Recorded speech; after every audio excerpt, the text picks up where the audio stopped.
구원에 이르는 지혜 제10장 신행일지 6번째 질문입니다.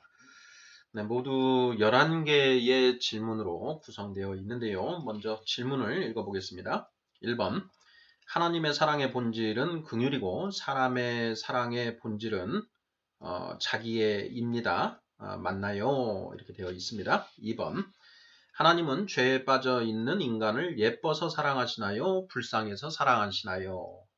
3번, 사람이 누군가를 사랑하는 것은 그 대상이 예뻐서인가요? 불쌍해서인가요?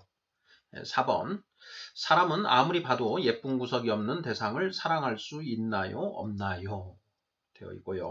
자, 5번, 세상 사람들은 가장 고귀한 사랑이 무엇이라고 하나요? 6번, 그 이유는 무엇인가요? 7번, 크리스천들은 가장 고귀한 사랑이 무엇이라고 하나요? 8번, 그 이유는 무엇인가요? 9번, 성경이 말하는 사랑은 하나님의 마음으로 하는 사랑, 즉 하나님의 사랑을 의미합니다. 자, 너희는 서로 사랑하라는 말씀은 결국 무슨 뜻인가요? 10번, 원수를 사랑하라는 말씀은 결국 원수를 어떻게 여기라는 말씀인가요? 유다서 1장 23절. 11번, 당신의 사랑은 사람의 사랑에서 하나님의 사랑으로 바뀌었나요? 네, 모두 11개의 질문인데요. 네, 질문 자체는 그렇게 어렵지 않습니다. 이 10장 신행일치 6번째 이 질문에서 궁극적으로 살펴보고자 하는 것은 그 하나님의 사랑과 인간의 사랑의 그 차이점이 무엇인가 하는 부분과 그리고 우리 크리스찬 성도들은 지금까지 사람의 마음으로 사랑을 해왔다라고 한다면 우리는 점점 이제 하나님의 마음으로 하는 사랑으로 갈아타야 된다라는 그런 내용을 이야기하고자 하는 그런 질문들이 되겠습니다. 자, 1번. 하나님의 사랑의 본질은 긍휼이고 사람의 사랑의 본질은 자기애입니다. 맞나요? 이렇게 물어봤습니다. 자, 맞습니까? 틀립니까? 네. 맞지요. 하나님의 사랑의 본질은 긍휼이다. 긍휼. 사람의 사랑의 본질은 자기애라는 거죠. 자, 이 부분에 대해서는 이제 그 신행일치 5번 질문에서 잘 살펴봤습니다. 자, 2번 질문. 하나님은 죄에 빠져 있는 인간을 예뻐서 사랑하시나요? 불쌍해서 사랑하시나요? 자, 정답은 무엇인가요? 자, 하나님은 우리 인간을 사랑하신다. 이 내용이 성경에 여러 번 반복되고 있습니다. 흔히 우리가 그 가장 많이 암송하고 있는 요한복음 3장 16절 말씀, 하나님이 세상을 이처럼 사랑하사 독생자를 주셨으니 이는 그를 믿는 자마다 멸망하지 않게 하려 하심이라 이렇게 되어 있지요. 거기에 보면 하나님이 세상을 이처럼 사랑하사라고 되어 있습니다. 그 세상을 사랑하셨다. 그 세상에는 우리 한 사람 한 사람도 들어가 있는데 우리 인간을 왜 사랑하시는가? 이뻐서 사랑하시는가? 불쌍해서 사랑하시는가? 하는 것입니다. 자, 정답은 무엇인가요? 네. 우리 인간들은 그 선악과를 먹은 아담과 하와의 후손으로서 생각하는 것이 항상 악하죠. 태어나서부터 마음으로 계획하는 것이 모두 악하다. 이렇게 이제 그 성경은 기술을 하고 있는데, 자, 그렇게 죄에 빠져서 허우적거리고 있는 우리 인간을 하나님은 이뻐서 사랑하시는가 아니면 불쌍해서 사랑하시는가? 이런 질문입니다. 자, 정답은 불쌍해서 사랑하신다라는 것이죠. 그래서 하나님의 사랑은 긍휼, 본질이 긍휼이다. 그것은 불쌍하다는 겁니다. 하나님이 하늘 보좌에 앉으셔서 자, 우리들을 바라보실 때 그 어느 하나 다 불쌍하다는 거죠. 죄에 빠져서 죄에 죽어가는지도 모르고 좋다고 희희낙낙하면서 살아가고 있는 우리들의 모습이 너무나 불쌍하게 보인다라는 것입니다. 그래서 하나님이 우리를 사랑하신다라고 했을 때 그 사랑은 우리를 불쌍히 여기신다. 이런 의미라는 것입니다. 통상 우리가 이제 교회에서 하나님이 우리를 사랑하십니다라고 했을 때 우리가 떠올리는 그 사랑은 우리가 사람인지라 우리 사람의 사랑을 떠올립니다. 3번 질문 보죠. 자, 사람이 누군가를 사랑하는 것은 그 대상이 예뻐서인가요? 불쌍해서인가요? 자, 정답은 예뻐서죠. 예. 우리 인간은 상대방이 이뻐 보여야 사랑할 수 있습니다. 그게 사람의 마음으로 하는 사랑이라는 것이죠. 예, 잘 생각해 보십시오. 자, 우리가 자식들을 사랑하지요. 자식을 사랑하는데 왜 사랑하나요? 네, 이쁘다는 겁니다. 예. 눈에 넣어도 아프지 않을 것 같이 이렇게 이쁘다라는 거죠. 그런데 그 자식이 점점 이제 이렇게 커가면서 미운 구석이 하나, 둘 이렇게 생겨나가기 시작하죠. 뭐 그래도 미운 구석보다는 이쁜 구석이 많으면 그래도 뭐 괜찮습니다. 어, 그런데 점점 가다가 이제 예쁜 구석이 하나도 없고 온통 보기만 하면 미운 생각만 들고 꼴 보기 싫고 이렇게 되죠. 그러면 사랑할 수 있나요? 없나요? 4번 질문입니다. 자, 사람은 아무리 봐도 예쁜 구석이 없는 대상을 사랑할 수 있나요? 없나요? 없죠. 예. 자, 우리 부부. 자, 결혼해서 살아가는 우리 부부들도 마찬가지입니다. 처음 만나서 서로 사랑하게 되었을 때에는 눈에 콩꺼풀이 씌어가지고, 전부 다 이쁘게 보이죠. 미운 구석이 하나도 없습니다. 전부 다 이뻐만 보이죠. 자, 그렇게 서로 예뻐 보여서 이제 결혼을 하고 이제 살아가기 시작하는데, 자, 콩꺼풀이 이제 그 눈에서 벗겨지면서 이제 하나씩 하나씩 이제 그 마음에 들지 않는 그런 부분들이 이제 생겨나게 됩니다. 점점 이제 예쁜 구석은 점점 사라지고 미운 것들만 이제 드러나게 된다라는 것입니다. 그래도 예쁜 구석이 미운 구석보다 더 많으면 같이 계속 살 수 있는데 도저히 예쁜 구석은 이제 더 이상 찾아볼 수 없다.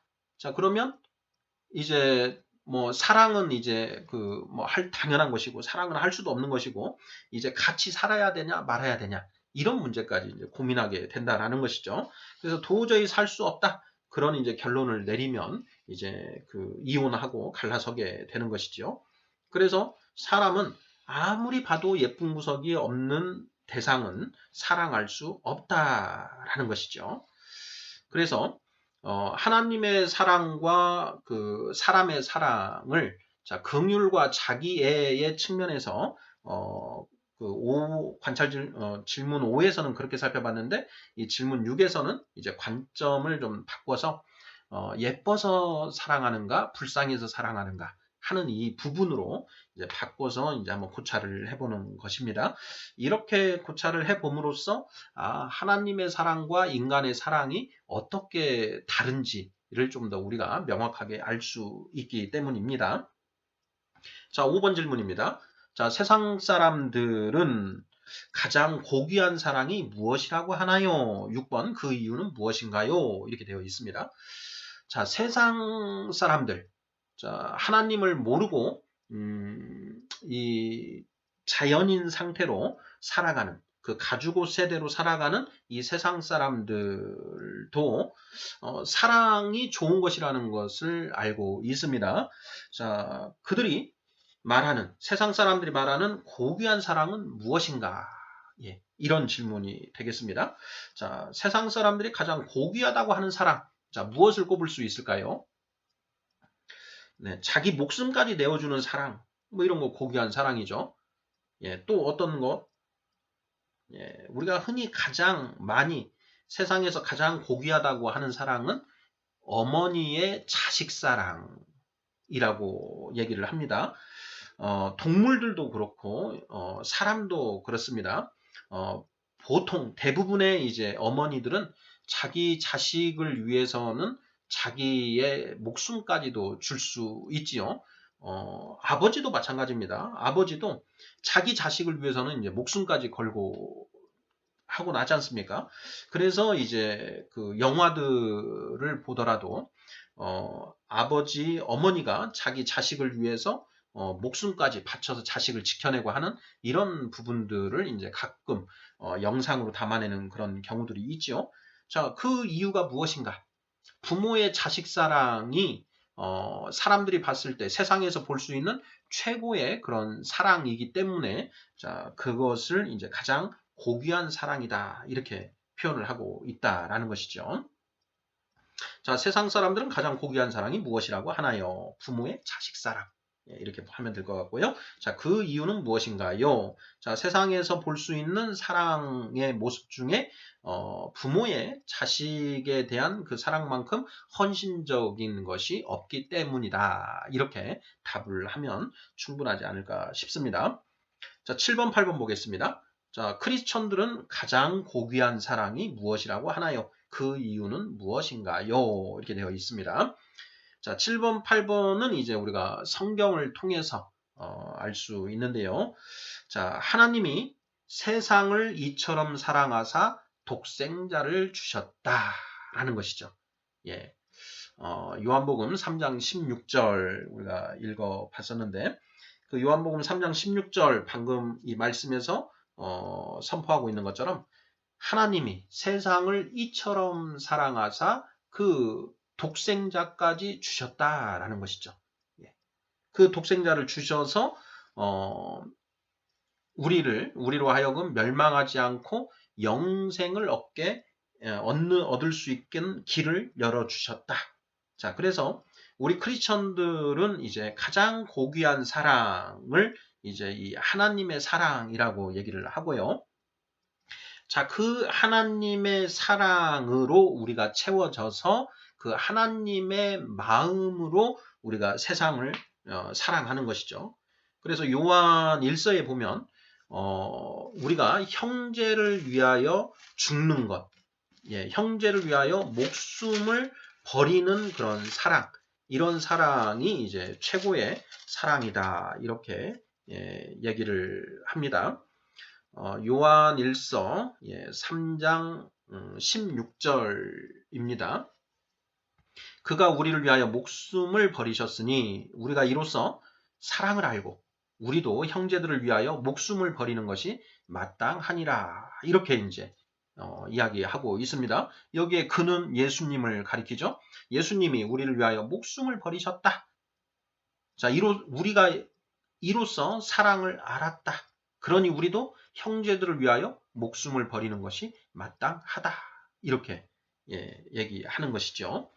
자, 이것과 관련해서 우리가 요한복음 하나님이 우리를 위하여 목숨을 버리셨는데 로마서입니다. 자, 로마서에 보면 사도 바울 선생이 그 예수님의 이 몸을 내어주신 그 사랑이 어떤 것인지에 대해 묘사를 하고 있습니다. 혹 그 간혹 사람이 그 어떤 사람을 위해서 목숨을 내주기도 한다. 예, 이런 대목이죠. 자, 보겠습니다. 로마서 5장 6절, 7절, 8절입니다. 자, 우리가 아직 연약할 때에 기약대로 그리스도께서 경건하지 않은 자를 위하여 죽으셨도다. 의인을 위하여 죽는 자가 쉽지 않고 선인을 위하여 용감히 죽는 자가 혹 있거니와 우리가 아직 죄인 되었을 때에 그리스도께서 우리를 위하여 죽으심으로 하나님께서 우리에 대한 자기의 사랑을 확증하셨느니라. 이렇게 되어 있습니다. 사람도 그 다른 사람을 위해서 이제 그 목숨을 바치는 경우가 있다라는 것이죠. 의인을 위하여 또 그 선인을 위하여 용감히 죽는 자가 혹 있다라는 것입니다. 뭐 역사 속에 뭐 그런 분들이 가끔 있죠. 어쩌다 있습니다. 자, 그런데 그 사람이 누군가를 위해서 목숨을 바칠 때에는 의인을 위해서나 또는 그 선인을 위하여 그렇게 하는 경우가 있는데 예수님은 우리가 죄인이었을 때 아무 한낱 그런 가치 없는 그런 상태였을 때에 우리를 위하여 죽으셨다라는 것입니다. 그 죽으신 것이 무엇이냐? 그것이 곧 하나님의 우리에 대한 사랑을 확증하신 것이다. 이렇게 그 성경은 표현하고 있죠. 자, 세상 사람들은 부모의 자식 사랑을 가장 고귀한 사랑, 특히 엄마의 그 자식에 대한 사랑을 그 가장 고귀한 사랑이라고 하는 반면 우리 크리스천들은 자기 아들까지 내어주신 하나님의 사랑을 가장 고귀한 사랑이라고 하고, 그러한 하나님의 사랑을 받아서 그러한 마음으로 우리가 형제를 위하여 목숨을 내주는 그 사랑이 가장 고귀한 사랑이다 라고 이야기한다라는 것이죠. 자, 9번 문제 보겠습니다. 성경이 말하는 사랑은 하나님의 마음으로 하는 사랑, 즉 하나님의 사랑을 의미합니다. 너희는 서로 사랑하라는 말씀은 결국 무슨 뜻인가요? 이렇게 되어 있습니다. 예수님이 우리에게 새 계명을 주셨습니다. 너희는 서로 사랑하라. 내가 너희에게 새 계명을 주노니 너희는 서로 사랑하라 라는 것입니다. 자, 너희는 서로 사랑하라. 이 말씀에서 이야기하는 사랑이 어떤 사랑인지를 우리가 정확하게 알아야 그 사랑을 할 수 있다라는 것입니다. 뭐 예를 들어서 어떤 사람이 너희는 서로 사랑하라. 예수님이 그렇게 말씀하셨지 않습니까? 라고 할 때, 그럼요. 제가 얼마나 사랑을 많이 하는데요. 저는 이 세상의 모든 여인들을 다 사랑합니다. 예, 이런 식으로 조롱하는 경우가 있다라는 거죠. 그 사람은 물론 조롱하는 것이지만 너희가 서로 사랑하라, 너희는 서로 사랑하라 라고 하는 이 사랑이 어떤 사랑인지 그 이미지를 정확하게 모른다라는 것입니다. 자, 하나님의 마음으로 하는 사랑은 긍휼하게 여기는 것이다 라고 했습니다. 너희는 서로 사랑하라 라는 말씀은 결국 너희는 서로 불쌍히 여기라 라는 그런 말씀이 된다라는 것이죠. 그래서 왜 불쌍히 여겨야 하는가? 나도 이 죄에 빠져서 허우적거리고 있는데 당신도 나처럼 죄에 빠져서 허우적거리고 있군요. 정말 나도 불쌍하지만 당신도 참 불쌍한 존재입니다. 그래서 서로 불쌍히 여기라 라는 그런 말씀이라는 거죠. 그래서 너희는 서로 사랑하라 라는 말씀이 너희는 서로 불쌍히 여기라 라는 말씀이라는 것을 우리가 알면 너희는 서로 사랑하라 라는 말씀이 말씀에 따라서 살 수 있는 가능성이 좀 더 높아진다라는 것입니다. 자, 10번을 한번 보죠. 자, 원수를 사랑하라는 말씀은 결국 원수를 어떻게 여기라는 말씀인가요? 자, 정답은 원수를 불쌍히 여기라 라는 것입니다. 자, 나에게 해코지를 하고 나에게 그 악을 행하는 그 사람이 원수인데 그 사람은 이 죄에 빠져서 죄인 줄도 모르고 또는 죄인 줄 알면서도 그 자기를 어떻게 통제할 수가 없어서 나에게 죄를 범하였다라는 것이죠. 죄를 저질렀다. 자, 그런데 그 원수는 죄의 종이 되어서 정말 그 죄인 줄도 모르고 또는 자기를 통제하지 못해서 그렇게 죄를 저지른 것이니 자, 그 사람을 불쌍히 여기라 하는 것이죠. 자, 유다서 1장 23절을 이제 힌트로 제시를 했는데요. 자, 유다서 1장 23절도 굉장히 우리에게 시사하는 바가 많은 그 말씀입니다. 읽어보겠습니다. 유다서 1장 23절 말씀.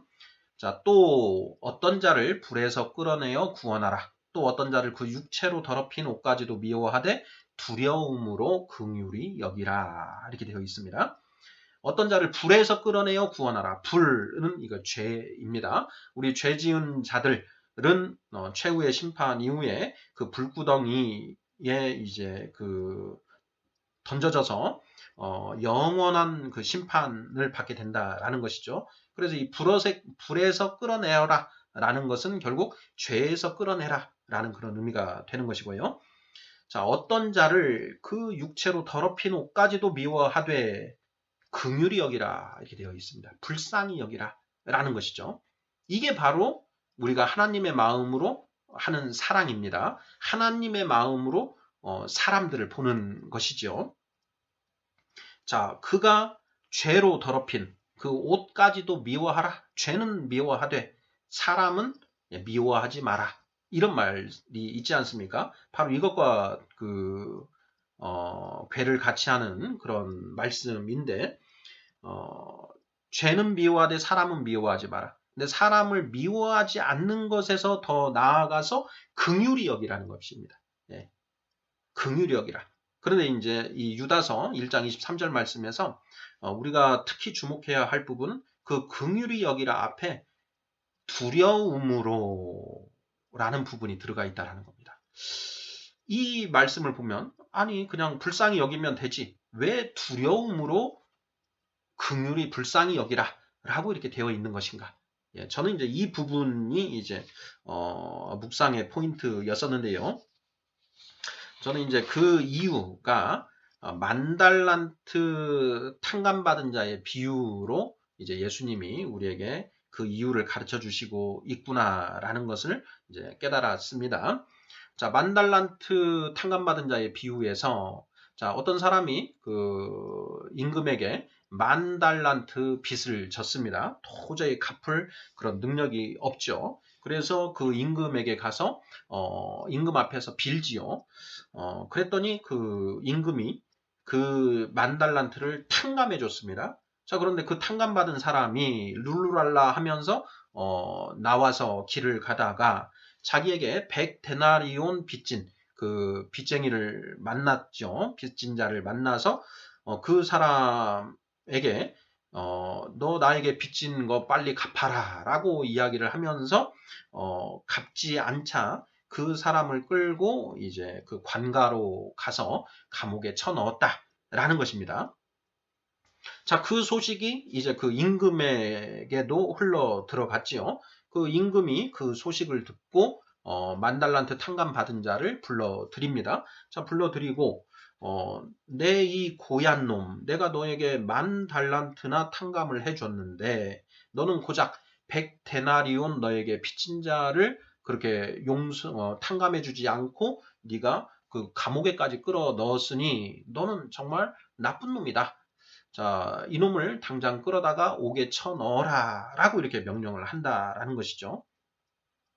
자, 거기에서 10,000달란트 탕감 받은 자가 바로 우리 예수 그리스도를 믿음으로써 세례를 받고 죄사함을 받은 자, 지금까지 우리가 지었던 모든 죄를 우리가 용서받았다라는 거죠.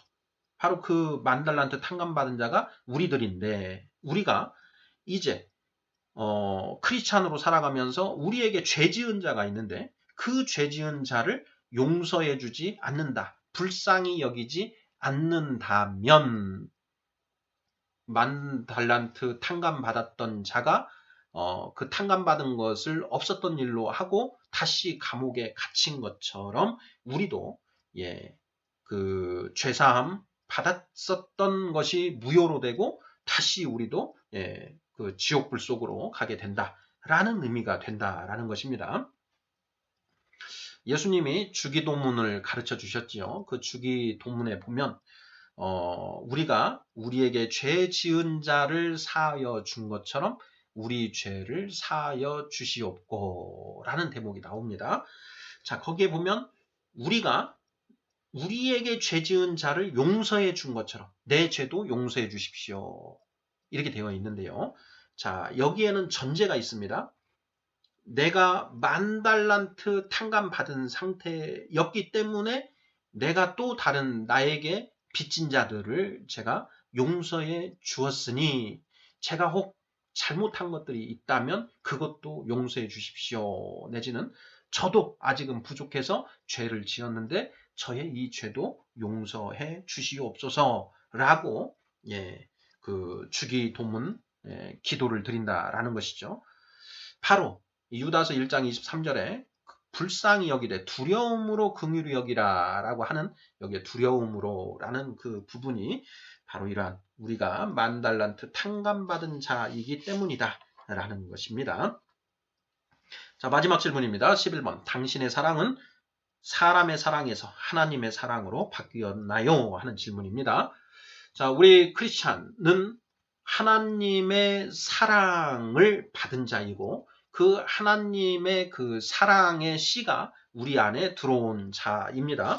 로마서 5장 5절이죠. 로마서 5장 5절을 보면 우리가 성령을 받을 때에 그 하나님의 사랑의 씨가 우리 안에 들어왔다라는 것이죠. 로마서 5장 5절입니다.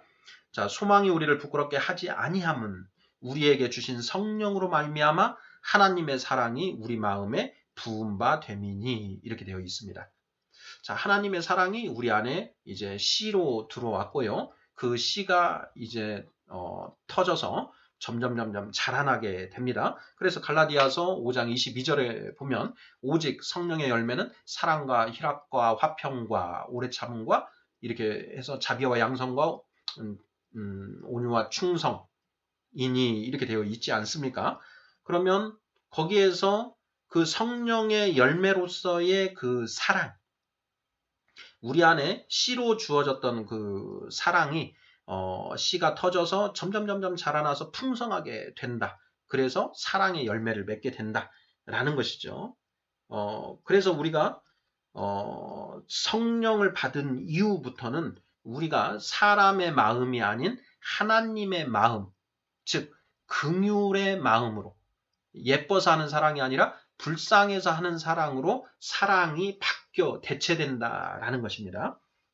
그래서 우리가 얼마나 컸는가, 장성하게 되었는가라는 것을 우리가 이제 진단을 할 때 우리가 사람을 보는 그 눈이 점점 그 불쌍하게 보는 그런 눈으로 바뀌어져 가고 있는지 하는 것을 통해서 내가 하나님의 사람이 되어가고 있는지, 내 안에 하나님의 사랑이 영글어 가고 있는지 하는 것을 스스로 진단할 수 있다라는 것입니다. 자, TV에 죄를 많이 범한 사람, 사람을 죽이고 또는 도둑질을 많이 하고 한 그런 사람들이 나올 때, 자, 그 사람들을 보고 불쌍한 마음이 일어난다면, 불쌍한 마음이 일어난다면 내 안에 하나님의 사랑이 영글어가고 있구나라는 것을 스스로 진단해 볼 수가 있습니다. 또한 더 나아가서 TV에 잘 나가는 사람들 있죠. 뭐 재벌들 또는 유명한 정치인들 또는 유명한 연예인들, 이런 사람들이 나올 때 그 사람들을 보면서 부럽다 이런 생각이 드는 것이 아니고 그 사람들이 불쌍하게 여겨질 때, 자, 세상의 부와 권력과 명예와 쾌락을 향해서 불나방처럼 질주하고 있는 그들을 보면서 불쌍하다는 그런 생각이 저절로 내 안에서 일어나고 있다면 내 안에 하나님의 사랑이 영걸어가고 있다라는 것을 알 수 있다라는 것입니다. 11번. 당신의 사랑은 사람의 사랑에서 하나님의 사랑으로 바뀌었는지요? 자, 얼마나 바뀌었는지요?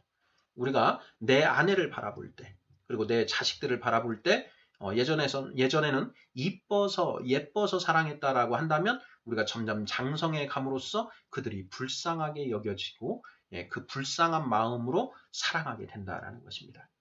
예뻐서 사랑하는 것은 당연한 것이고요. 그 예뻐서 사랑하는 것을 초월해서 이제는 그들을 긍휼히 여기는 그런 마음으로 사랑할 수 있게 된다라는 것입니다. 네.